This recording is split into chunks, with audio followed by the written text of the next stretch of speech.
This is Closer by Dennis Cooper. Part 4. Cliff, The Outsiders. George looked like he was sleepwalking. Something was wrong. He said he wouldn't know how to describe it. At first, taking acid 3 times a week helped. Then he'd relied on our little talks. Now there was nothing between him and it, as he called what he currently felt. "It's getting worse," he remarked, as we strolled hand in hand through a city park. I understood what he meant. It was as vague as that sentence. In other words, I'd never grasp it. Saying so wouldn't help. Friends were just light entertainment at best. I kept my ears open, exaggerated my interest, and hoped compassion would strike him as sexy at some point. "Let's sit," he sighed when our eyes met. His hand was cold. Otherwise, I might have thought I was walking around with my shadow. One time I turned and examined his eyes on the off chance he started ODing. I wanted to read his mind, but all I saw was some dry leaves that get larger and larger, then shatter like miniature fireworks beneath his shoes. "I'm feeling totally weary, for one thing," he said. We'd situated ourselves on a grassy slope. The day had cooled. A light breeze came up from the parking lot. His eyes were so shadowed, they looked like dark glasses. His lips were so full and red they seemed magnified. His chin was balancing atop one knee, his arms wrapped loosely around that particular leg. "George, stay at my place tonight." I knew that sounded too matter-of-fact. I wanted to fuck him. That was my goal, but I couldn't decide how to phrase it. "I can't. I'm seeing Philippe." "Foreigners first," I huffed, and accidentally kicked a small hole in the grass. George was scanning the clouds. "You explain it," he shrugged, knowing I couldn't. I couldn't even imagine us fucking without a lump in my throat. So every night, when I lowered my eyelids, I pictured George and Philippe instead. It looked like a scene from The Blob. George tripped, and as he fell, a flabby body just swallowed him up. I'd arch my back and come, dazed by the strange combination of lust and petty loss I felt. Now George was sitting right next to me, staring up at a cloud bank. I couldn't guess how to get him in bed, much less save him from it. At least in fantasies I had had some kind of effect on him, though he would never know how, when, where, what. "I should go home. I'm just boring you."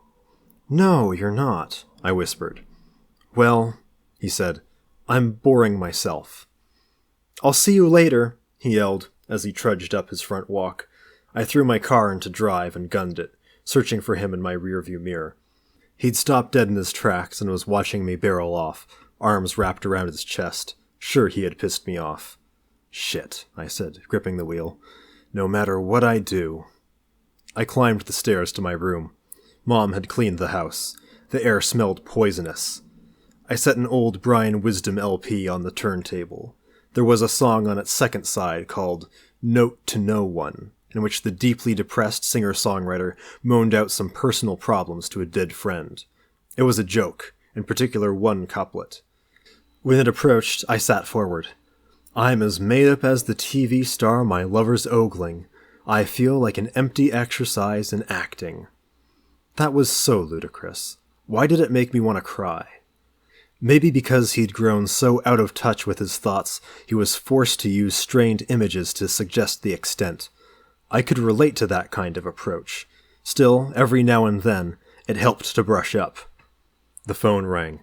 "It's George. You're down on me, aren't you?" I said I wasn't. He sounded like he'd been crying. He claimed he hadn't, although he admitted he'd tried. "I want to help you, George."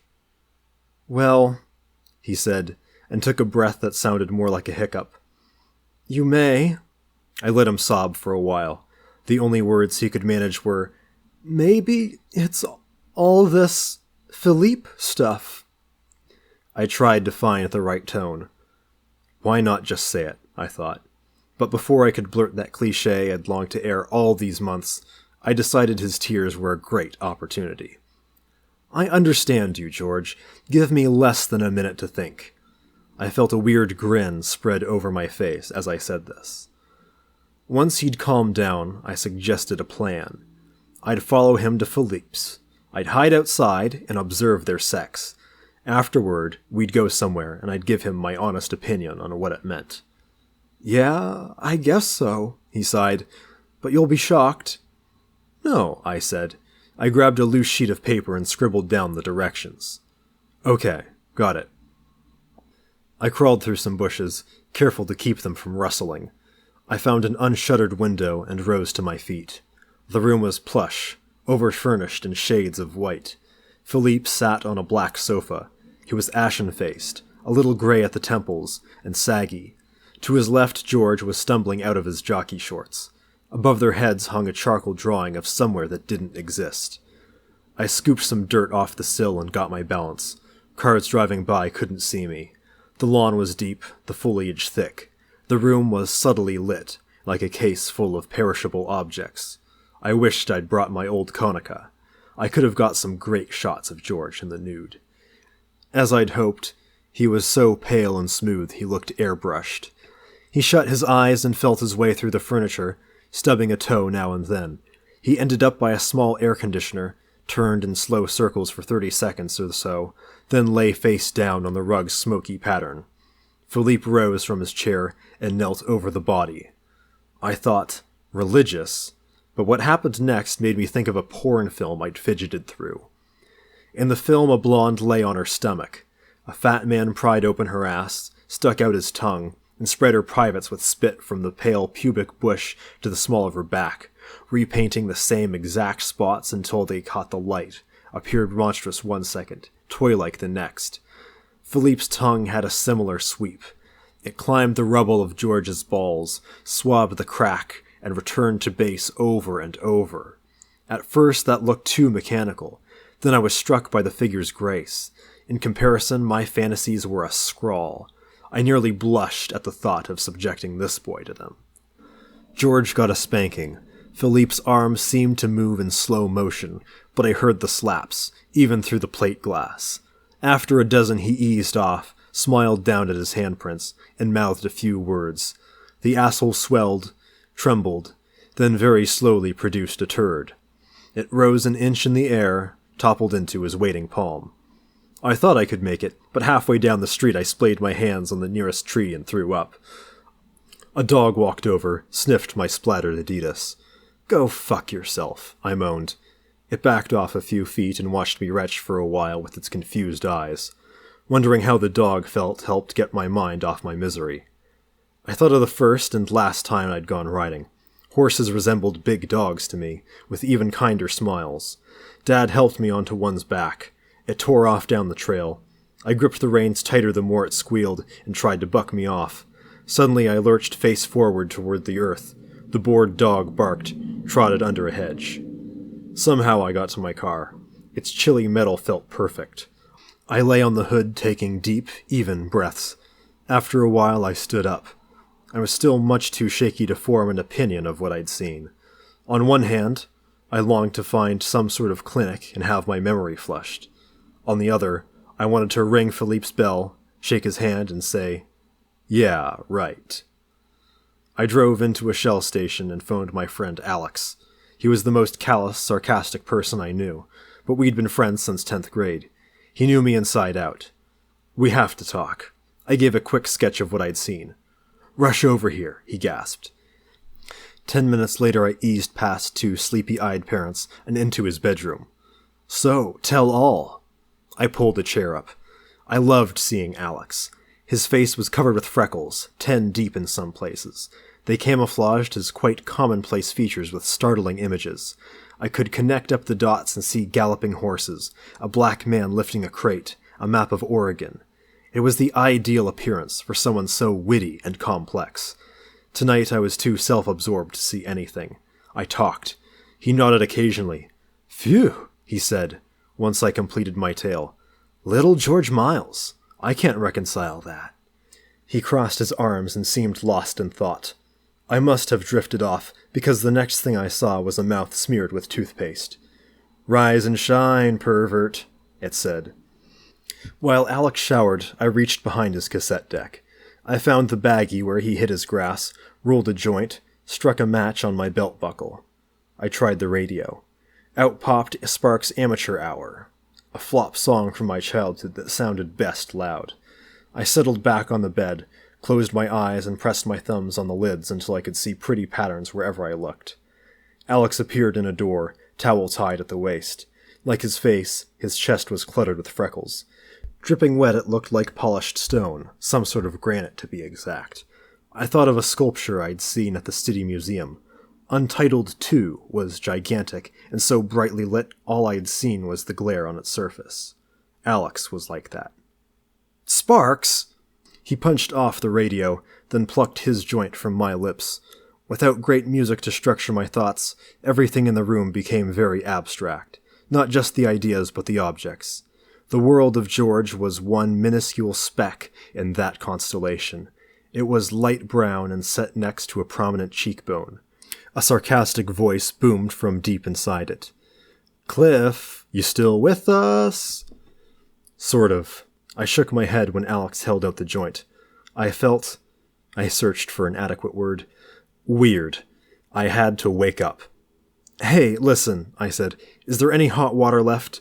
He grabbed my wrist, yanked me up to my feet, and literally pushed me out into the hall. "Come back a new man." I couldn't tell if he meant it or not. I stood in the shower. I saw myself as a waterfall.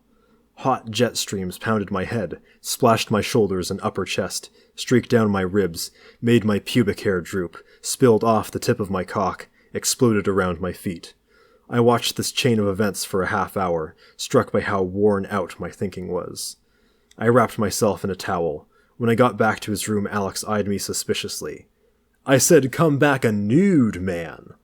I was supposed to quip, "You wish," my usual epithet, but I decided against it.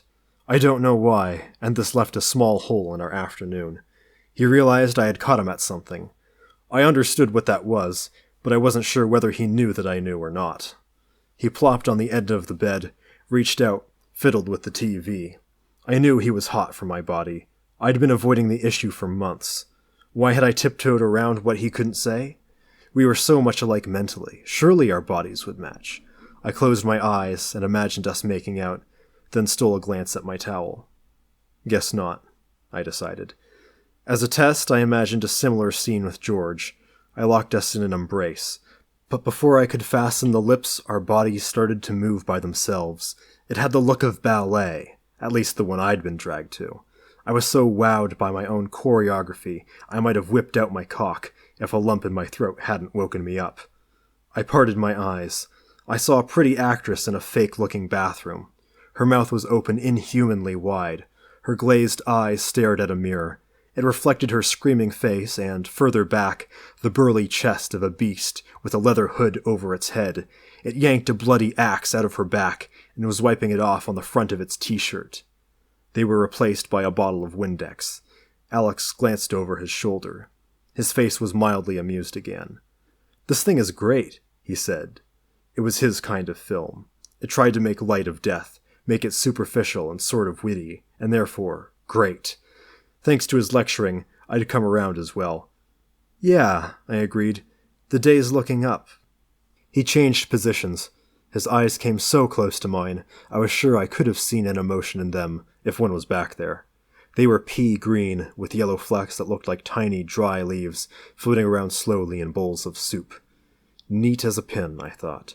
Or, as Alex liked to explain how he saw the world, tears are beside the point. "Yes? May I help you?" "Oh," I gulped, shifting my gaze to the wall. I was just spacing out. Being overly stoned was the perfect excuse. He gave me one of his skeptical glares, but I wouldn't be tripped up. I even asked for a hit off the joint. "Okay, I guess I believe you," he snapped, and snatched the TV guide off his alarm clock. "Young blood runs wild," he read aloud. 3 adventurous teenage couples face horror and death at the hands of a half-human monster." As he spoke, a handsome boy on the TV was pointing his flashlight beam into a cobwebbed room. It found dusty books, a gruesome painting of lapdogs, chairs, an overturned table.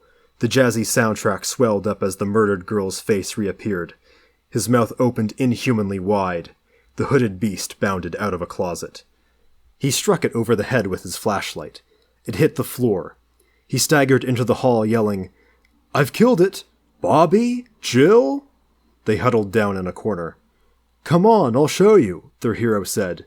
"No way," Jill gasped, clutching Bobby's hand, but the brave boy ran ahead, gesturing into the death chamber. "See?"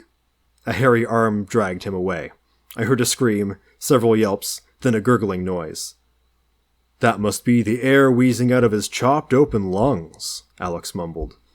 "Let's hope," I joked. The stunned couple eased through the hall and peered into the dark. Their handsome pal was face down, with an axe sticking out of his haircut. "That's it," Alex groaned. "I'd have totaled him." "Huh?" I was daydreaming. I saw the glare on a window pane, and, framed inside like a sharper take of the shot we'd been glued to, George lay face down in a living room. A guy with leathery skin was pretending to finish him off. I was transfixed. Then the actors did something so frightening, I jerked my head to the left. My favorite porn stars were slim, pale teenagers with shoulder-length hair, preferably black. Take the boy sandwiched between two musclemen in the magazine Alex had shoved at me. He had thin skin, shapely legs, a dated haircut, and oversized eyes. Best of all, he had one of those asses that open unusually wide. "Check out this page," Alex said. The star had shoved his ass right into the camera lens. What I thought pert at a distance was spooky close up. "No matter how many times I see one of these," Alex leered, "it's still a shock. I mean, as hard as I try, I can't look at this thing and recall the boy's face, even though I just told you how hot he is." True enough, I also couldn't remember its owner. It seemed to have a hypnotic effect. I thought of aliens in sci-fi films who, catching humans' eyes, could wipe our memories clear. This boy's backside wasn't too far removed in appearance from one of those cheaply made monster masks. "Weird, Alex. You're right, as always." "Let's jerk off," he whispered. We did that sometimes, each holding one edge of a magazine, handling our cocks with the other. I didn't enjoy it as much as my friend, but I did feel a certain thrill knowing how badly he wanted to turn on his side and have sex with me. "Let's share a joint first," I stalled. Well, he fixed us a fat one. I skipped through the small world in front of me. Page 8. The two muscle men kiss, the boy kneeling in front of them, both cocks between his teeth. Page 22. Cum dribbling down the boy's chin. Page 3. The men 69. Page 18. Two cocks inside the boy's ass, his face grimacing. I was admiring the layout when Alex entered my line of sight. "Does he remind you of George?" he said. "I ask because I can see the resemblance, but I think this kid's really hot, whereas I'm not attracted to George at all. Here." I took the joint. I was surprised. Not that he'd claimed to be wild for George. I just assumed my friend's beauty was one of the world's universals. "Yeah?" "Sure. I mean, I'll admit George is cute, although cutesy's more like it. He reminds me of a cartoon character. You know, the real boy Pinocchio's forced to become in the old Disney film? That's why I can't imagine the scene you described last night. George's shit is supposed to be heavy, I guess. But to me, the concept is incredibly lightweight." Maybe it was the grass, but I didn't know what he was talking about. I knew George wasn't the star's spitting image. This face was hot, whereas George's was so pretty, it seemed the work of a plastic surgeon. Maybe George's face gave away too much too soon, but his big saving grace was a strange combination of idealized looks and whatever they bottled up. I explained this to Alex. "Look," he sighed, "you can't be objective. You're backstage. I'm talking about presentation. Let's say our world is a stage, okay? If you buy that, George is a character actor at best, not a sex symbol. Knowing you're hot for him is semi-interesting, but, you'll admit this, they'll never base Gone with the Wind Part 2 on it." "Well, even so, it's a monument to old world values in other ways," I said, sounding as vague as I could. I was embarrassed to use the word love around Alex, even ironically. He'd just guffaw. "Oh, believe me, I know," he smirked. "Just make sure you keep your Winnie the Pooh on your side of the bed." I slugged his arm and we settled down, magazine propped on our chests. We agreed on a page where the boy's upper half was in soft focus. Ass filled up most of the frame. The muscle men each held a big, creamy cheek. They grinned happily from either side of the page, like they just won a loving cup. I loved the mixture of thoughts in their matching eyes. Lust, greed, pride, boredom, and maybe 2 or 3 others that didn't matter so much. Alex unzipped his jeans, which made the usual sputtering noise. I heard a crack as his head turned. I smiled and met his eyes. I just assumed he had noticed how much we resembled the men in the picture. Instead, his face looked extremely confused, about to burst into tears or bawl me out. It made me think of the story a friend told me once. When Joyce was young, her family lived in a run-down apartment. The landlord bragged that his collie could talk. One day it trotted inside at the man's heels. When the landlord said, "Greet the Benares, Maxwell," it tried to mimic his voice. Obviously, its mouth and jaws weren't built for speech, but it managed to slowly pronounce, in a horrific voice, "I love you." Alex was like that. I couldn't imagine him mouthing the obvious, "I want to fuck with you, Cliff," or however he might have rephrased that. I realized it was up to me, and, looking down at my hard-on, I thought, why not see what it means to be hot for a night? I closed my eyes and unfastened the front of my towel. The porn star's ass clattered onto the floor and flipped shut. The result was too clumsy for my taste.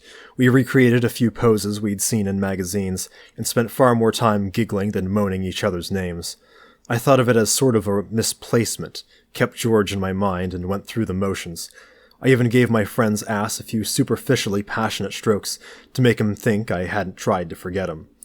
We came and sat a few feet apart. "Well," Alex said between breaths, "don't you think we've confirmed our big theory that porn is a blueprint for sex? I mean, we look at a photograph and get aroused, yet we still have our wits. But just now I became so distracted by what you were doing to me, I totally lost my perspective." Driving home, I debated for 3 seconds and made a sharp turn. George's house was lit up like a storefront, so I rang the bell. His dad, a more wasted George on a much grander scale, pointed down a short corridor. "I think you'll find what you're looking for behind that locked door." We shared a nervous smile. Then he went back to his coffee cup. The hall was lined with family portraits that chronicled the enlargement of George. The storyline was okay, but the pictures were blurry. The older their dates, the cuter George grew. In '82, he'd looked girlish, and one snapped when he couldn't walk, I'd have sworn his dad was kissing a doll's cheek. "Oh, it's just you," George said. "Quick, come in." He double-bolted the door. The room was crammed with memorabilia, mostly from Disneyland. Everywhere I looked, I saw a corny sketch grinning at me. George dashed from wall to wall, pointing out characters he liked the best. "Then over here's where I keep the attractions," he said, indicating a handmade altar that must have once been a desk. He'd stapled photos of each of the famous amusement park's rides on its sides, and filled the shelves with scale models of his particular favorites. The Haunted Mansion, Enchanted Tiki Room, Peter Pan, Space Mountain. He came to the centerpiece, a battered Mickey Mouse cap. He raised the lid ceremoniously. "Here," he said, "is where I keep my acid. Want some?" I shook my head. "Well then." He grabbed what I guessed was his diary, and a small silver key, about the size of a teardrop. "Mind if I finish this?" I found a sittable spot on the floor, and watched him right away. His eyes were wider than I'd ever seen them. His room was so dazzling, it made the rest of the world seem as dull as a parking lot. I thought of my bedroom. It was extremely plain. Table, chairs, twin bed, and sometimes a poster of someone cute. The closest I'd come to creating a niche for myself was a musty storeroom in our basement. Dad kept it locked, but one day years ago I'd broken in. Every few months to this day I'd creep down, stretch myself out on the cold cement floor, and jerk off. Maybe that explained why, though surrounded by icons, my mind was filled with pornographic ideas. I imagined George floating face down in the billows of his double bed. I felt my throat clogging up. I never would have believed I'd think of Alex at an emotional moment, but, as tears threatened, I calmed myself by upgrading our time in the sack. At least I'd touched human flesh, even if my aim was off. "I'm all yours," George said. clicking shut the tiny lock on his red leather booklet. He saw me eyeing it curiously. "Oh, this is where I hide my feelings. In here, where they don't get in anyone's way." While he buried it under his mattress, I wondered how many times my name appeared in the scribbles. "Being articulate wears me out," he yawned, slapping himself in the face. No kidding. Shortly thereafter, his sentences shortened. Then I was left asking dumb questions to which he'd shrug, nod, or shake his head. During one particularly silent stretch, I suggested a walk. "Huh? Oh, right," he shrugged. I followed him out a window. We walked a few blocks very slowly. When we reached a house with a huge front lawn, he stopped and stared at it. "Let's sit." We perched side by side, gazing out at the street. Once a big truck roared by, carrying some sort of carnival ride on its bed. I just decided to ask his opinion when... "So," he said softly, "last night..." I coughed, then blathered non-stop about how overcome I'd been. First he nodded along, but his eyes grew so glazed that I stopped mid-apology, raising my eyebrows to mean, "What's wrong?" Look at him, I thought. He's so far away from the way I've felt. I'm sick of treating his moods with kid gloves. I want to figure his body out and get him over with, if it comes down to that. He won't know the difference, and whatever happens, at least I'll stop feeling this tense. Okay, do it. Let's go back. There was a flicker of warmth in his eyes. I helped him to his feet. In the dark between streetlights, my thoughts raced. When a yellowy glow made him visible, I reaffirmed what I already knew. The walk was lined with magnolia trees. Their strong, ambiguous odor had always repulsed me. Tonight they smelled like my cum, and I shared that with George. "How would I know?" he whispered. We climbed back through his window.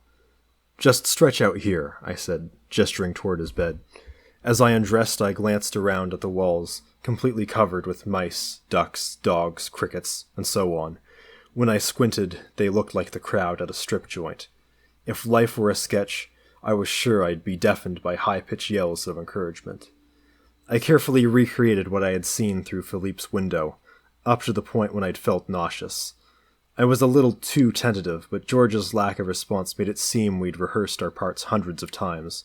I left my cum somewhere deep in his back. I was surprised how coldly he watched me get dressed, but I decided not to think until we were miles apart. The further I drove, the more our sex mattered. George was a slight worry, but as I started to think how amused friends would be by the more bizarre aspects, he took a back seat. By the time I'd reached my house and dialed the only number I knew by heart, he was less of an issue. I thought the ringing would never stop. Then I heard a familiar voice. "Alex," I said, "get this."